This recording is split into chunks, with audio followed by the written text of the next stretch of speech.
welcome to this video on my personal curl journey that will hopefully have some valuable tips for you if you are feeling kind of stuck on yours, because I personally have been on my curly hair journey for a very long time, but we're gonna get into that in a second. So, to really give you a picture of my situation, I had very springy curls growing up, but they were very Botticelli, as the curly girl hair method book would describe them as well.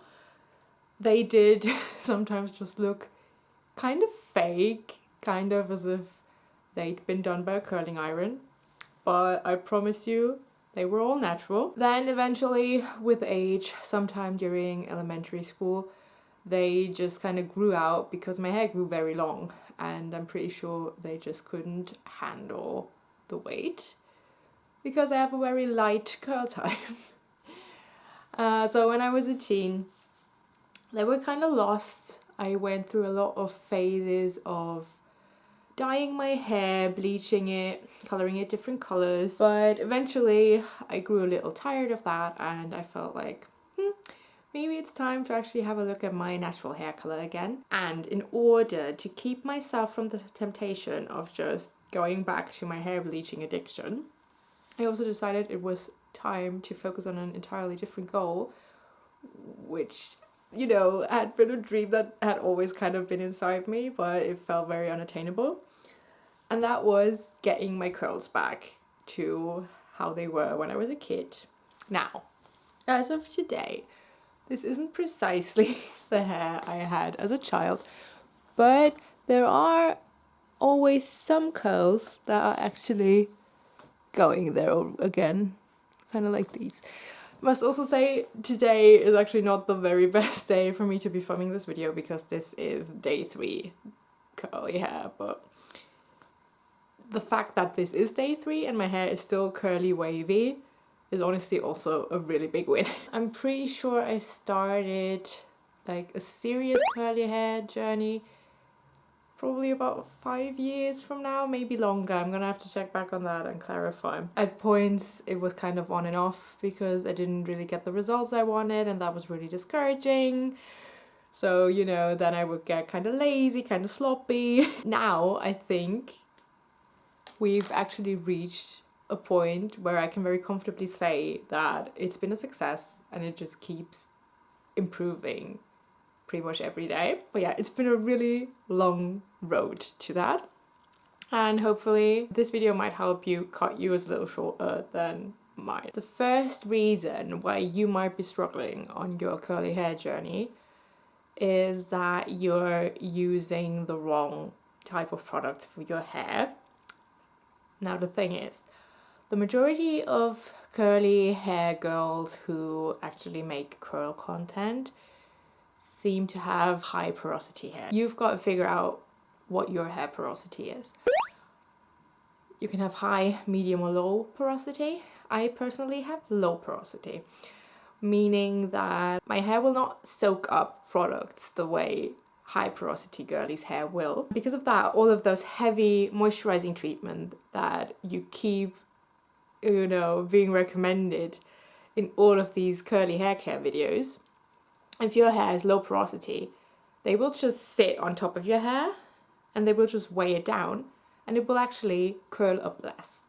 So in a way, you're unintentionally sabotaging yourself by using these products. You're trying to do good, but you're just making it worse. You've really got to figure out how dry your hair is in that sense. High porosity girls will, you know, their hair will dry really quickly. It will just soak up anything you give it. I can't personally tell you all about hair porosity because I'm just not a professional. Big disclaimer as well, I'm not a professional hair stylist, whatever. But it's very easy to get resources on that, so check that out. I feel like that is the biggest source for mistakes when it comes to a curly hair journey, because that was... I tried so many products that other curly hair girls would recommend, and the majority of them would just be way too moisturizing and heavy for me, and my hair would look worse after using them. Not to mention the amount of product a lot of girls have to use in order for their hair to do their thing. You're not gonna need a lot of product if you have low porosity hair. I can go into the products that I use, and like maybe I can even make a whole hair routine video. I'm not sure how valuable the info on my like shampoo and conditioner would be because I use a lot of random stuff. But yeah, for the low porosity girls, I can show you some product recommendations that I pretty much use every day. I'm gonna pop this in here through the magic of editing. And yeah, as a low porosity girl, I also don't use conditioner every single wash, which will come as a shock to so many curly girlies, but I don't need it all the time. Like if I genuinely used it every wash, my hair would get heavy and it would just not curl up anymore. That is something you just have to figure out for yourself. Be open to experimentation. Learning by doing, basically, you're gonna be able to eliminate a lot of mistakes you've been making, and you will absolutely know once you're on the right track. Now, another point that a lot of you probably don't want to hear, but probably have also heard before, is that the most vital step is going short and cutting your hair. So normally they say you just have to cut it in order to cut off all the damage. But let me tell you, if you're really, really serious about getting your curls back and you've got very fragile curls like me, low porosity hair that gets weighed down by people just looking at it pretty much, you're gonna have to do serious chops. Like I had a lot of bob cuts. I'm gonna show you some footage of my bobs, and this is probably the longest my curls have been, for 2 years or so now. And I'm so happy that I got them to the point of still being wavy and curly at this length. Yes, if they weren't curly, they'd be like here. Just about. I will have to go in for another chop. I probably don't have to go back to an actual bob. But I just know that the more I cut off, the more the hair gets to relax, recuperate, and then it will actually grow out curlier. That is just how it works for some reason. I guess it also makes sense in a scientific way. But yeah, that's how it is. Obviously with curls you also have a lot of shrinkage. Or you can potentially, depending on your curl type. So yeah, you really will have to brave the short hair and embrace it if your situation is similar to mine. And that's something, you gotta figure out if that's worth it for you. For me personally, it is. I don't mind having short hair. But yeah, I've reached a stage where I'd like for it to be a little longer. So I'm trying to see how long I can go before it's too much for my hair again. And so far, so good. So far, so good. But I have recently trimmed, let's say, the problem areas of my hair, which is kind of like these bits. They always get tired really quickly, and just like the upper layer of my hair, the top layer, I will have to actually pop some layers in there, and whoop, they will spring back up. So once again, there's the proof. Cutting. Go for the chops. Promise it's worth it. Quick bonus tips, because I forgot to be smart and script this video. In addition to cutting your hair short and frequently, I'd say like every 3 months, get layered haircuts. And perhaps consider going to a curly hair specialist for your haircut. I've done that once, and I personally wouldn't do it again because I've already reached a stage where I know which sort of layers help my hair curl up. But I think if you have the means to do it, because usually that is an investment financially, try it once and get a lot of tips for your hair type. That's valuable information you can always use, because you can lock it up in here and you can take it to a different hairstylist that is more affordable for you. I don't want to steal curly hair specialist work. I'm sure there are a lot out there that are fantastic and their work cannot be copied, but you've got to do what's right for you. I would give that a try. If you can, do that. Maybe they can even recommend like a haircut that will really do you good if your current haircut really isn't beneficial for your curls. So yeah, try that. Always remember, as a curly girl with hair that is easily weighed down, and just in general as a curly girl, layers are your friends. More tips for your curly hair journey. Don't follow the advice of girls with curly hair you find pretty if that is not the type of hair that is attainable for you. That has something to do yet again with the whole porosity thing. You will just sabotage yourself.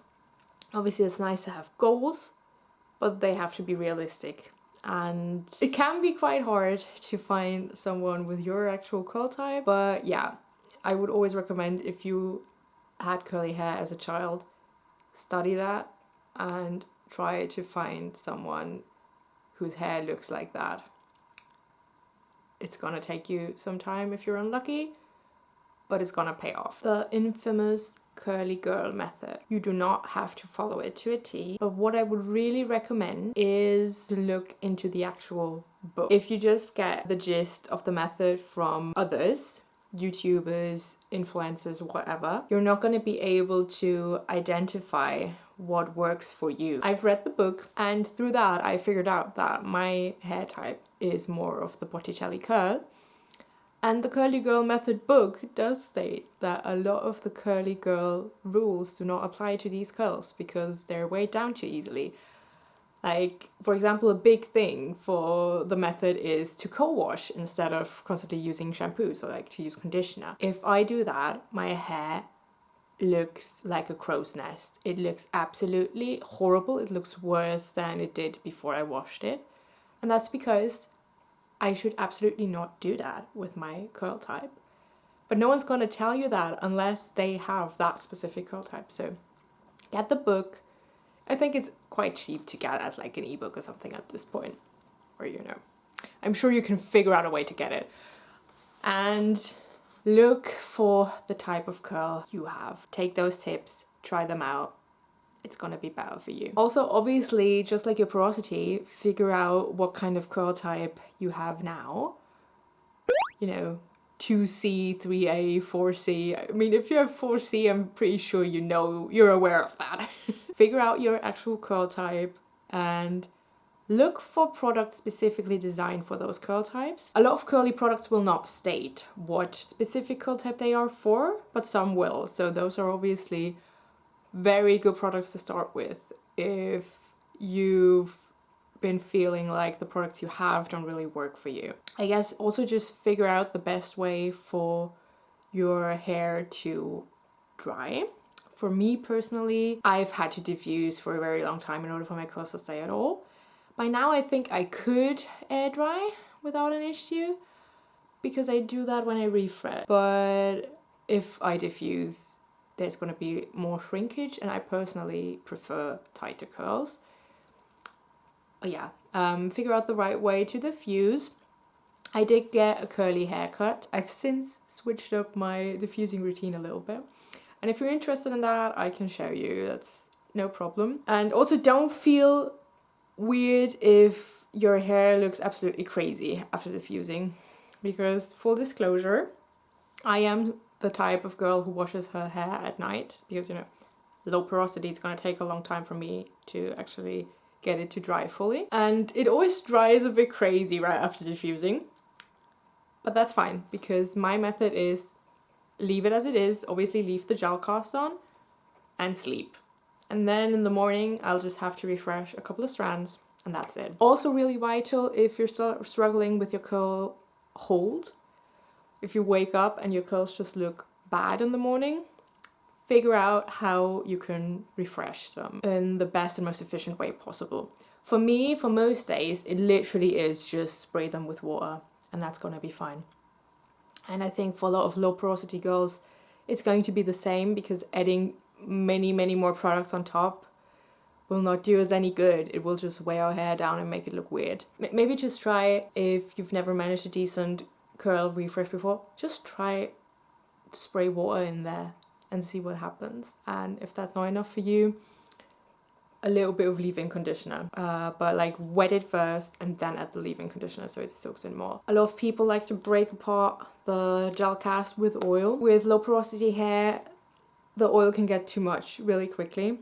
So what I do is I have a face oil that you can also use on your hair, and I'll just use the face oil, and the residue that's still on my hands I'll use to break open the cast, and that works out really well for me. But yeah, basically try not to overdo oils or serum for breaking up your cast if your hair isn't high porosity. I don't think that will do you any good. From my personal experience, obviously, all of this is just my personal experience.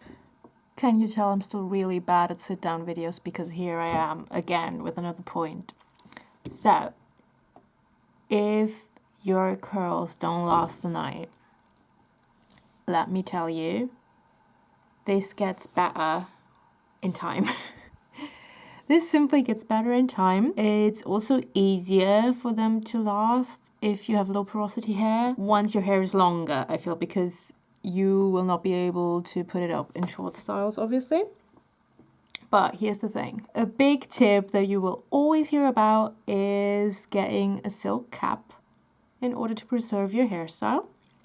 And this can help because your hair will be less frizzy when you wake up. But the thing is, sometimes frizz can be good. It doesn't always have to be evil. And with low porosity curls, from my experience, the silk caps were to blame for my hair being a lot more flat in the morning, and the curls would have just been straightened out. And due to that, it was a lot more work to refresh. Probably the better choice is a silk pillowcase anyway. I have like a satin pillowcase, and with that, usually everything's quite fine. That's something to consider. If you wake up and your curls are not curling when you're wearing a silk cap, try skipping it and see what it's like then. Could be that your low porosity hair gets straightened by it. Also, a very vital tool for me, funnily enough, was a hair pick. I'm going to show you the one I have. You wouldn't think that that's the right sort of tool for my curl type, but it really works wonders when your hair's just kind of stubborn. Like, my curls will always go here, go to the front, so the back will look really weird, and I will just go like this, and suddenly it'll be voluminous and it will fall really well. And also on, I'd say, bad curl days, maybe days later throughout the week, when your hair is already getting ready to be washed again, sometimes it'll look better to have looser curls or waves, and to just use the pick to, like, you know, pry apart the curls. It will make them look less stringy. And yeah, for me personally, that is a lifesaver. You might think, oh my god, I'm so far from a hair pick, like that's for the coily girls, but try it. For me, it changed my life. This is like my go-to. This is the only tool I use outside of wash days, because obviously we don't brush our hair unless we really have to. If for whatever reason you ever feel the need to dry brush your hair after all, trust me on this, use a bob bristle brush. It's going to make a world of a difference. Your hair's not going to look as exploded.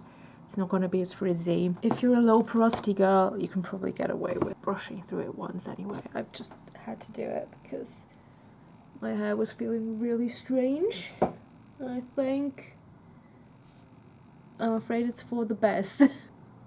Here it is. Just a basic ball bristle brush. It's not entirely clean because I have been using it. I've used it just now because my hair is being so weird.